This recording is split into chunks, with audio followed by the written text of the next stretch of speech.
take a roll of baking paper or greaseproof paper, pull out a piece big enough to go around the cake tin the size you're wanting to bake, and then cut the piece from the roll.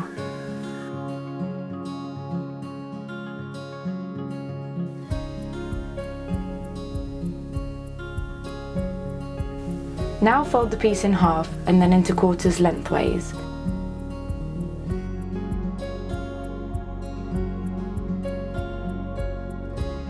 Cut 4 strips using some scissors or a sharp knife.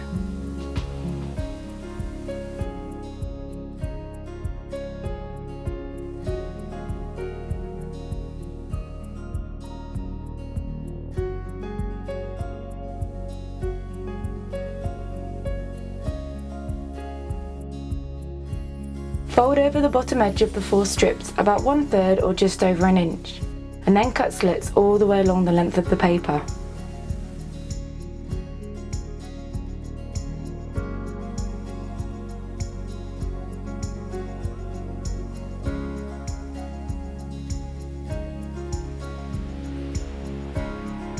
Place the strip on the inside of the tin, overlapping the ends slightly. Put the remaining strips aside if you don't have 4 tins. Here I've got 2 tins, so I'm using 2 and saving the other 2 for later. To line the bottom, simply place a tin on some paper and draw around it with a pencil.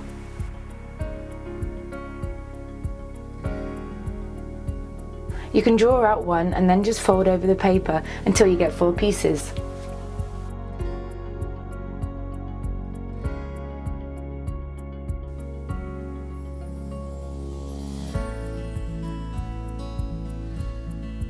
Cut out the circle slightly inside of the pencil line so it fits neatly inside the tin.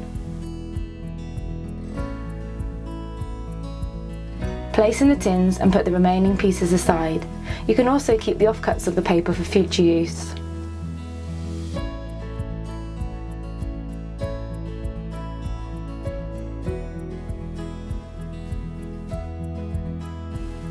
And now we're ready to make the cake. Start by creaming together the soft butter with the caster sugar and keep mixing until the mixture turns pale and fluffy. Add some good quality vanilla and continue mixing. If you have a really cold kitchen or you find the butter isn't soft enough, a great tip is to run the outside of the bowl under a hot tap for 30 seconds. Dry it and place it back into the mixer and continue. Next, turn down the speed and add half of the eggs. I don't usually bother beating the eggs in their bowl first, but you can if you like doing that. Stop the mixer after a few seconds and use a spatula to scrape down the sides of the bowl.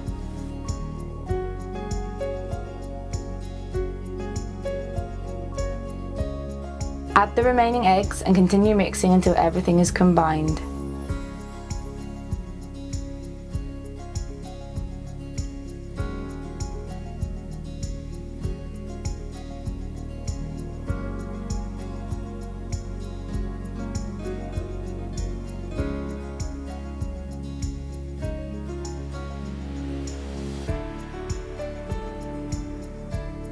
Next, add the sifted flour to the bowl. You can do this in 2 stages if you like, especially if you're making a large batch, but usually I just add it all at once. The important thing is not to overmix.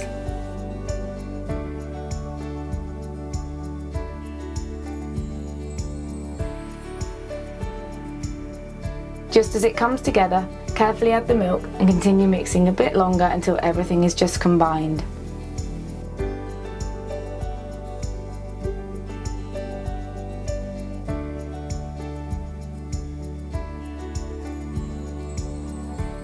Scrape all the mixture off the paddle so you don't waste any, and use your spatula just to give it a gentle final mix to make sure all the ingredients are incorporated. You can often find some egg or butter at the bottom of the bowl that hasn't mixed into the rest of the batter. This happens if you have a paddle that doesn't quite reach the bottom of the bowl.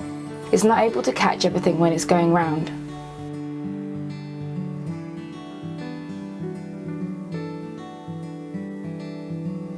When it comes to baking the cake, I always prefer to divide my mixture up into 4, which allows the batter to rise more evenly and cook more quickly. You'll also get a much lighter cake this way rather than baking it in 1 or 2 tins.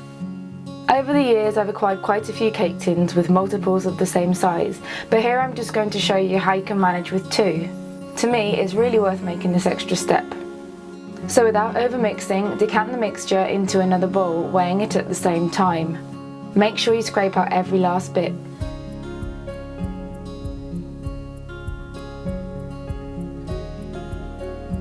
Now you need to take back out half of the mixture and split it between the two tins.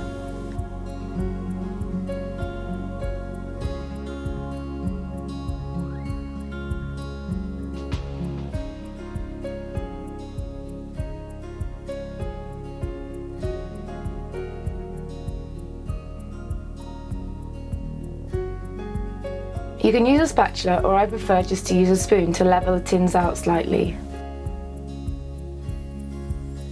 Meanwhile, just let the remaining batter sit out at room temperature. You can lightly cover it in cling film. Check if you have the same amount of batter in each tin, either by eye, which is what I normally just do, or if you want to make sure it's even, weigh each one. This only works if the tins are the same though.